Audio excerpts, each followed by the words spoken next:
27 رمضان کو امام مسجد کو سوٹ دیتے وقت اس درزی کا پتہ بھی بتا دیں جو فارغ ہو اور اسے کپڑے سی دے۔ نمازی حضرات میں بھی جو لوگ سوٹ یا ہار پھول پر پیسہ خرچ کر رہے ہیں،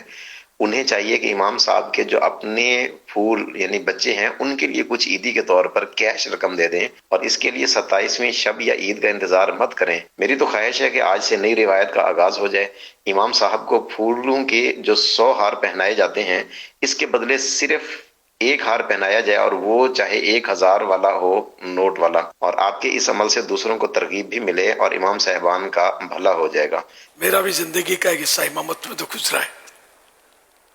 یہ دعوت اسلامی بھی امامت میں ہی ملی ہے۔ خیر تو میرا زندگی کا انداز اپنا تھا، لیکن عام طور پہ جو امام صاحبان ہوتے وہ ظاہر ہے کہ اتنی آمدنی سب کی ہوتی نہیں ہے، تو یہ آپ کی بات بالکل صحیح ہے، بجا ہے کہ ان کو سوٹ بھی دینا چاہیے اور اچھی کوالٹی کا ان کو کپڑا دیں، اور سلا ہوا ان کو مل جائے تو مدینہ پھر گجرے پھول،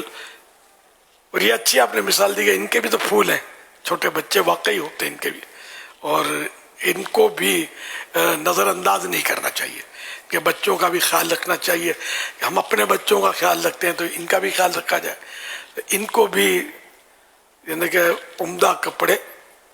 پہننے کا شوق تو ہوتا ہوگا ظاہر بچوں کو، ان کو بھی پیش کیا جائے۔ بچوں کی امی، تو آپ ڈائریکٹ نہیں ہو جانا بچوں کی امی سے، اگر ہمدردی کریں آپ تو اپنے بچوں کی امی کے ذریعے کوئی ترکیب بنا دیں۔ اب مٹھائی کے ڈبے، مسلے، اب آئیں گے تو مدینہ شریف ان دنوں سیزن ہے تو بعض لوگ آ کر عید یہاں کرتے ہیں، تو اب مسلح اٹھا کے لے آئے، خوبصورت رنگین تسبیح لے آئے۔ اچھا یہ سب ٹھیک ہے اپنی جگہ پر، لیکن امام صاحب مسلح کریں گے کیا یہ بتائیے؟ مطلب کیا امام صاحب دکان کھولیں ان مسلوں کی؟ کیا کریں؟ امام صاحب کو یہ چیزیں تحفے میں نہ دی جائیں، مسلے، مٹھائی کے ڈبے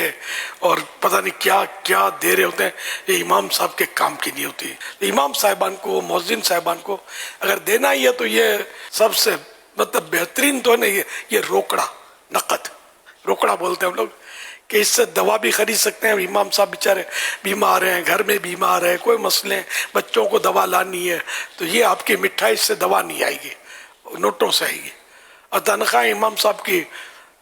کہیں جو بڑی مسجد و علاقہ مالداروں کا تو اچھی تنخواہ ہوتی ہے، بھائی جنرلی تنخواہیں اتنی نہیں ہوتی امام صاحبان کی، تو پیسے ہوں گے تو یہ سب کچھ کر سکتے ہیں، اپنی مرضی کا غذا بھی لا سکتے ہیں، اپنے جو غذا تھی ہو سکتا ہے ان کو نامعافی کا ہے،